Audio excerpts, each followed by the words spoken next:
मैं आज भी बहुत ज्यादा गर्म हूं। ये जुमला शायद तुम्हें अजीब लगे, मगर ये मेरी जिंदगी का सच है। एक ऐसा सच जिसे जितना छुपाया इतना ही ये चीख चीख कर खुद को जाहिर करता रहा। मेरा नाम सो है। उम्र कोई 28 साल। बज़ाहिर एक आम सा इंसान, लेकिन अंदर से मैं एक जलता हुआ अंगारा हूं। ये सब शुरू हुआ था जब मैं 19 साल का था। कहानी में आगे बढ़ने से पहले अगर आपने अभी तक मेरे यूट्यूब चैनल को सब्सक्राइब नहीं किया तो सब्सक्राइब करें। मेरे वालिद एक सख्त गिर इंसान थे। उनके नज़दीक जज्बात सिर्फ कमज़ोरी थी और मोहब्बत वो तो गोया गुनाह थी। माँ हमेशा खामोश रहती, जैसे ज़ुबान ने बोलने से तौबा कर ली हो। हम 3 बहन भाई थे, मगर मुझ में कुछ अलग था, कुछ ऐसा जो मुझे बार बार तन्हा कर देता। मेरे महल्ले में एक लड़की रहती थी, सुरमई गंदुमी रंग, लंबे बाल, माकू में अजीब सी खामोशी। वो जब भी गिल्ली से गुजरती मुझे कुछ होता था, जैसे मेरे अंदर की आग और तेज हो जाती, मगर मैं कुछ कह ना सका। ना कभी आंखों में आंखें डालकर देखा, ना सलाम लिया। लेकिन एक दिन मैं छत पर खड़ा था और वो नीचे से गुजरी।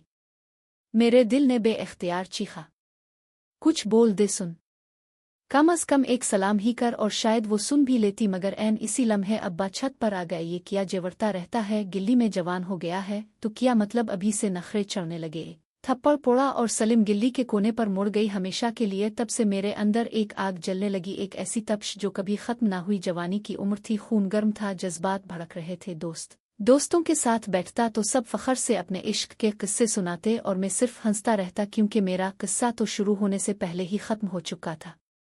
मेरे अंदर एक तड़प थी, एक शदीद ख्वाहिश के कोई हो जो मुझे समझे, जो मेरे लम्स को महसूस करे, जो मेरी बेकरारी को थाम ले।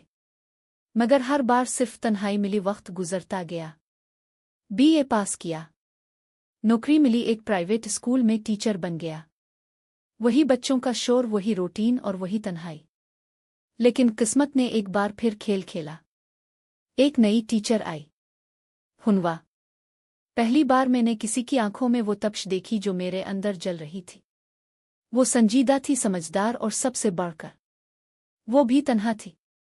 हम अक्सर स्टाफ रूम में एक साथ बैठते, गुफ्तगू छूटी छूटी मगर दिल की गहराई में उतर जाने वाली। आपकी आंखों में बहुत सवाल होते हैं, सुए, और आपके लहजे में बहुत थकन। हम दोनों के दर्द एक जैसे थे। एक दिन मैंने हिम्मत की, स्कूल वापसी पर मैंने इससे कहा, कुछ देर रुक, बैठी बात करनी है। वो ठहर गई। हम दोनों स्कूल के पीछे छोटे से पार्क में जा बैठे। हनु, किया तुम भी वही तपश महसूस करती हो जो मैं करता हूँ? किया तुम्हारे अंदर भी कुछ है जो हर लम्हा जल रहा है?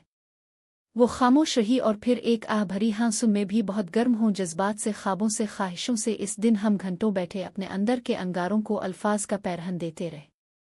हुनवा की बातों ने मुझे बदला, मैं कुछ पुरसुकून होने लगा।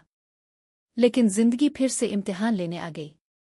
हुनवा के घर वालों ने इसकी मंगनी तय कर दी और वो कुछ ना कर सकी। सो मैं तुमसे बहुत कुछ कहना चाहती हूँ, मगर ये मुआशरा, ये लोग तो कह दो, क्या हम इतने मजबूर हैं? हाँ, हम हैं। इस दिन ने फिर जल उठा। पहले सलीम, अब हुनवा। हुनवा की शादी हो गई और मैं वही का वही। दिन रात यही जुमला मेरे जहन में गूंजता, मैं आज भी बहुत ज्यादा गर्म हूँ। मगर अब वो गर्मी सिर्फ जिस्म की नहीं, रूह की भी थी। अब वो प्यास सिर्फ कुर्ब